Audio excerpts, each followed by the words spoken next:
Nobody talks about this, but trauma doesn't just hurt your heart.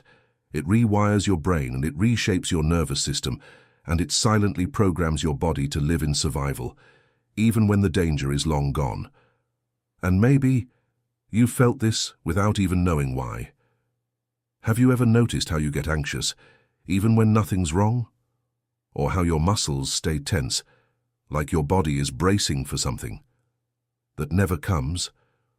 Or how you overthink, withdraw, or feel completely numb, like you're disconnected from your own life?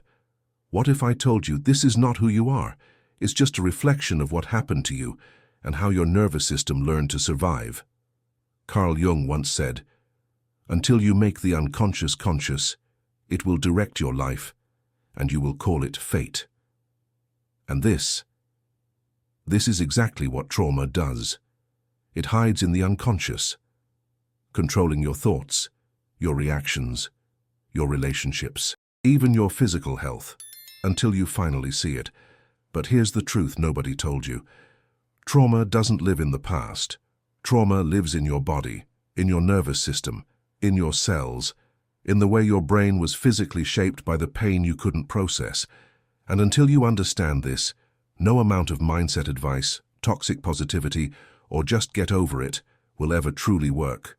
But there's good news. Your body knows how to heal. And once you understand how trauma changed your brain and nervous system, you'll finally understand how to reclaim your life. And before we dive deep, let me tell you, if you're ready to stop living in survival mode, if you're ready to heal, to finally come back home to yourself, I created a powerful guide that can help you take the first step on this journey. You'll find the link for it in the description. Check it after this video, and don't forget to subscribe, because this space is for people like you. People ready to wake up, to heal, to remember who they truly are. Let's be honest. Nobody prepares you for this. Nobody prepares you for waking up every day, feeling exhausted before the day even begins. Nobody tells you why your chest feels heavy, why your shoulders are always tense, why your stomach twists at the smallest stress, and nobody explains why, no matter how much you try to be positive or stay strong. There's this constant invisible weight, like something is off inside you but you can't explain what. And the world will tell you. You're too sensitive. You worry too much. It's all in your head. But the truth is, it's not just in your head. It's in your nervous system. It's in your brain. It's in your body. Because trauma physically changes you. Not metaphorically, not spiritually, biologically. Your brain literally rewires itself to survive. Your amygdala, the fear center, becomes overactive. Your hippocampus, the memory regulator, shrinks. Your prefrontal cortex, the part that calms you down, goes offline. And your body? Your body starts living as if the danger never ended. Hypervigilance, tension, digestive problems, hormonal imbalances, chronic fatigue, autoimmune disorders, all directly linked to unprocessed emotional trauma. This isn't just psychology. This is neuroscience. This is biology. This is your body trying to protect you from a threat that no longer exists. But here's what nobody told you. This isn't your fault. You didn't become anxious, disconnected, or hyper-independent because you're broken. You became that way because your nervous system did exactly what it needed to survive. Carl Jung said, "We don't become enlightened by imagining figures of light, but by making the darkness conscious." And today, we are going to do exactly that. We're going to peel back the layers to show you exactly how trauma, even the kind you were told wasn't that bad, physically reshaped your brain, your nervous system, and your body, and how this unconscious programming runs your life until you finally bring it to the light. And more importantly, I'm going to show you that it doesn't have to stay this way, because the same brain that was wired for survival can be rewired for safety. The same body that learned how to live in defense can learn how to live in peace. So stay with me until the end, because understanding this could be the moment your entire life starts to change. He was describing an entire operating system that lives beneath the surface, not just in your psyche, but in your nervous system, your body, your cells. And what most people don't realize is that trauma doesn't just affect your emotions. It physically rewires your brain. It reshapes the way your body processes stress, relationships, and even joy. Let's break this down. When you experience trauma, whether it's a single shocking event or years of emotional neglect, your brain has one job: keep you alive. It doesn't care about your happiness. It doesn't care about your peace. It cares about survival, and the way it ensures survival is by adapting. First, the amygdala, the fear center, becomes hyperactive. It constantly scans for danger, even when danger is no longer there. This is why you overthink, why you're always bracing for something bad to happen, why even in safe situations, your body still feels unsafe. Then, the hippocampus, the part of the brain responsible for processing memories, starts to shrink. This is why trauma memories don't feel like memories. They feel like they're happening now.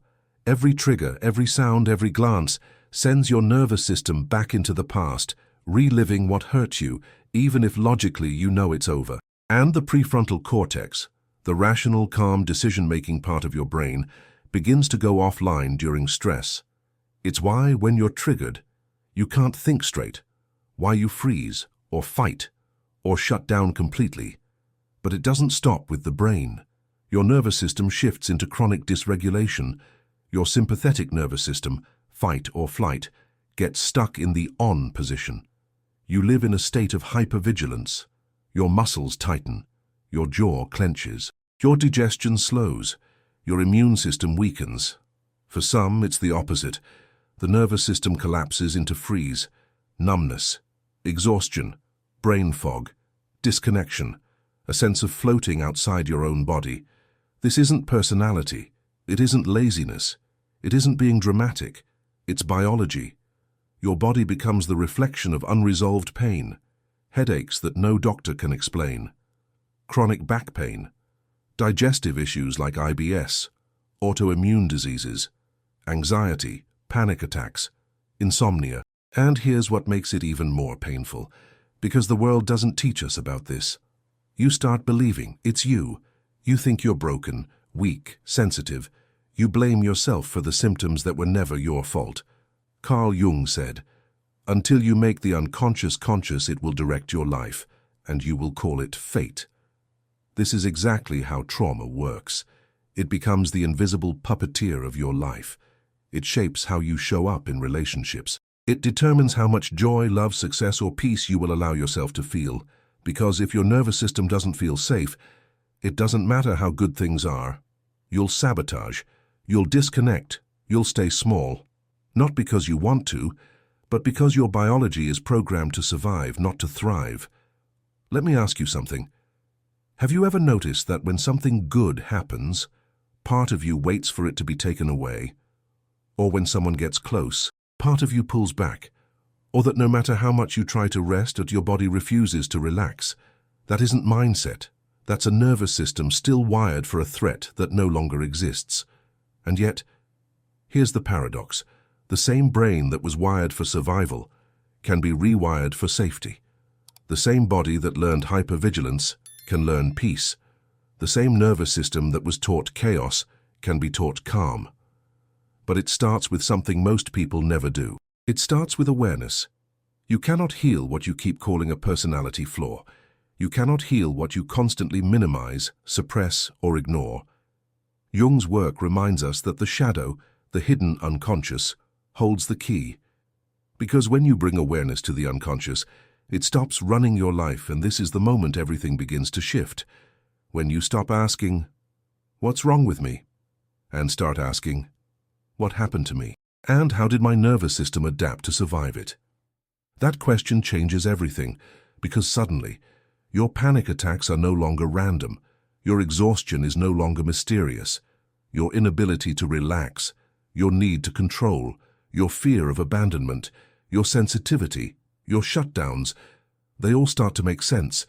And when things make sense, shame begins to die, because what shame needed to survive was your silence, your confusion, Your belief that this was a personal failure, but now the light is on, now that you can begin to see that what happened to you was never your fault, but what happens next, that's your power. Stay with me, because in the next part, we're going even deeper. I'm going to show you exactly how these trauma patterns become embedded in your identity, in your relationships, in your sense of self, and most importantly, how to start breaking free. Because the same mechanisms that wired your body for pain can wire it back for healing. Let's go even deeper. Because understanding that trauma rewires your brain and body is only the beginning. The question now becomes, how does it shape your identity? How does it silently control the way you love, the way you work, the way you show up in the world, without you even knowing it? Carl Jung often spoke about the false self, the persona we develop to survive in a world where our authentic self was once unsafe. And the tragedy is that most people live their entire lives as that false self, never realizing that the very traits they call just how I am are actually survival adaptations born from pain. Let's make this real. If as a child you were criticized, ignored, dismissed, or made to feel like your emotions were too much, you probably developed the good girl or good boy identity, polite, quiet, helpful, always putting others first, always saying yes, never causing conflict, never asking for what you truly needed, and the world rewarded you for it. You're so kind, you're so easygoing, you're always so strong. But beneath that was a hidden cost, a growing resentment, a constant exhaustion, a nervous system stuck in fawn response, the trauma pattern of people-pleasing to stay safe. Or maybe your childhood taught you that vulnerability was dangerous, that love wasn't consistent, that the people who were supposed to protect you couldn't. So you became the hyper-independent. You learned, I can't rely on anyone, I can't trust anyone. If I don't do it myself, no one will. And while this gave you control, strength, it also created loneliness, disconnection, a body stuck in fight response where control equals safety, and intimacy feels like a threat. Or maybe, when things felt overwhelming, you shut down. You escaped into books, daydreams, numbing, anything to not feel the chaos around you. You became the invisible one, low maintenance, quiet, out of the way. But your nervous system wasn't calm, it was frozen, a body stuck in freeze response, where disappearing felt safer than being seen. These are not personality types, these are not flaws, these are nervous system survival adaptations. Carl Jung called this the creation of the persona, the mask we wear to protect ourselves in a world that didn't feel safe. But the longer we wear the mask, the more we forget it's a mask. We start believing, this is just who I am. But it isn't. Who you are beneath the mask is something so much deeper, something your trauma never destroyed, only covered. And here's where it gets even more profound. Your nervous system doesn't just shape your sense of self. It literally shapes your relationships, your career, your health, your joy.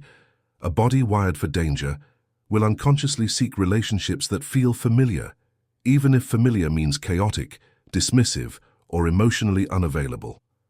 Because to the traumatized brain, familiar equals safe even when it's not. This is why people repeat cycles, why you keep attracting the same kind of partner, why you sabotage good things, why you struggle to rest, to trust, to relax. Your nervous system isn't resisting joy because it doesn't want it. It's resisting because joy was never safe. Rest was never safe. Being loved without conditions was never safe. So how do you break free? It starts with nervous system safety. You cannot heal a nervous system that still believes the world is dangerous. And this doesn't happen through logic alone. Telling yourself, I'm safe, doesn't work if your body doesn't believe it. This is why healing isn't just mindset. It's embodiment. Carl Jung's work on the shadow wasn't just about thoughts. It was about reclaiming the lost, hidden parts of yourself, especially the parts your nervous system exiled in order to survive. This is the journey back. Step 1 is recognition. Seeing your patterns, understanding that what you've called just who I am is actually who I became to survive. Step 2 is compassion, because the parts of you that shut down, fawned, fought, or fled, they weren't broken, they were brilliant. They kept you alive. And step 3 is rewiring, slowly teaching the body that it's safe now, that you no longer have to hustle for love, that you no longer have to disappear to avoid conflict, that you no longer have to brace for abandonment every time you get close to someone. This is why somatic practices work, why breath work, grounding, nervous system regulation are not luxury habits, they are survival rewrites. And the most beautiful part, the more your nervous system feels safe, the more your authentic self returns, the more play comes back, the more creativity comes back, the more joy feels real again, not something fleeting, but something your body can actually hold. And let me remind you of this, because no one told you before. You are not your trauma, you are not your shutdowns, you are not your anxiety, you are not your numbness, you are not your rage. You are who you were before the world taught you to abandon yourself. This is the work, the return, not to some ideal version of you, but to the truth of who you've always been. And in the next part, we're going even deeper, because there's one more piece of the puzzle, how unhealed trauma doesn't just stay in your mind or your nervous system, but becomes embedded in your physical health, your immune system, and your very cells. Stay with me, because understanding this next truth could change everything. Trauma isn't just something that lives in your memories. It lives in your nervous system. It lives in your immune system. It lives in your gut. It lives in the patterns of inflammation, tension, chronic pain and fatigue that so many people carry for years without even realizing why. Let's break it down. When you were a child and you were overwhelmed, hurt, ignored, or abandoned, your nervous system did exactly what it was designed to do. It activated your fight, flight, freeze, or fawn response, flooding your body with stress hormones like cortisol and adrenaline. Short term, that was survival. Long term, if no one ever helped your body return to safety, that stress response got stuck. A stuck nervous system means your body never fully relaxes. Your heart rate stays elevated, your muscles stay tense, your digestion slows or malfunctions, your immune system weakens, your sleep becomes shallow, your breath becomes tight, and over years, sometimes decades, that chronic stress response turns into something else, chronic inflammation. There are now hundreds of peer-reviewed studies that confirm the direct link between childhood emotional trauma and physical disease. Why? Because your nervous system isn't separate from your immune system. Your immune system isn't separate from your hormones. Your hormones aren't separate from your digestion. It's one system, one ecosystem, one body. Carl Jung talked about the split between the conscious and the unconscious mind. Modern medicine reflects that same split. For pretending the mind and body are separate. But the truth, there is no split. What wounds the psyche wounds the body. If you were forced to silence your anger, your body expressed it as inflammation. If you were forced to suppress your sadness, your body expressed it as fatigue. If you were forced to stay strong and smile, your body held that tension in your chest, your neck, your jaw. If you had to abandon your needs, your body responded with gut issues, hormonal imbalances, immune dysfunction. The body keeps the score. Every unmet need, every silenced cry, every time you were told, "Stop being dramatic," or "You're too sensitive." Your body remembered what your mind was forced to forget. But here's the miracle. The body doesn't just remember pain, it also remembers how to heal. Neuroplasticity, the brain's ability to rewire. Neuroception, the nervous system's ability to detect safety. Epigenetics, the ability of your genes to turn on or off based on your environment and emotions. This is the science of what Carl Jung called integration. When you stop rejecting parts of yourself, when you stop abandoning the child within, when you stop pretending you don't hurt, you stop sending danger signals to your body. Healing isn't just spiritual, it's biological. When you begin to regulate your nervous system through breathwork, grounding, inner child healing, somatic therapy, setting boundaries, your cortisol lowers, your inflammation lowers, your immune function improves, Your digestion stabilizes, your sleep deepens, your energy returns. The people who say, but it's just stress. No, it's never just stress. It's unprocessed pain, disguised as stress. It's self-betrayal, disguised as people-pleasing. It's perfectionism, disguised as ambition. It's anxiety, disguised as productivity. It's burnout, disguised as strength. Carl Jung said, "The privilege of a lifetime is to become who you truly are." But becoming who you truly are requires a nervous system that believes it's safe to exist, safe to rest, safe to express, safe to be fully alive. So here's the question I ask you now. What has your body been trying to tell you that you haven't been ready to hear? Is it the tension in your shoulders, the chronic fatigue that never lifts, the stomach that knots every time you betray yourself, the headaches that come when you silence your truth, the anxiety that spikes when you abandon your needs to keep others comfortable? None of this is random. None of this is weakness. It's the wisdom of a body that refuses to let you keep living disconnected from yourself. And if no one told you before, hear it now. It's not your fault. The patterns that are hurting you were once the patterns that saved you. But they are not your truth. They are not your identity. They are not your destiny. You can heal, not by becoming someone else, not by fixing what's wrong with you, but by remembering who you were before the world told you to be anything else. This is what Jung meant by individuation, the process of becoming whole. Not perfect, not palatable, whole. Your body isn't punishing you. It's protecting you the only way it knows how until you teach it that it's safe now, that you're not abandoned anymore, that the danger is over. And when you do, your body shifts, your mind softens, your soul exhales. Because healing isn't becoming someone new, it's coming home to yourself. It has always been your greatest ally. It has fought for you, protected you, held everything you were forced to silence. All those years you told yourself, "I'm fine. It's not that bad." Other people had it worse. Your body didn't believe you, because the truth was still living inside your nervous system.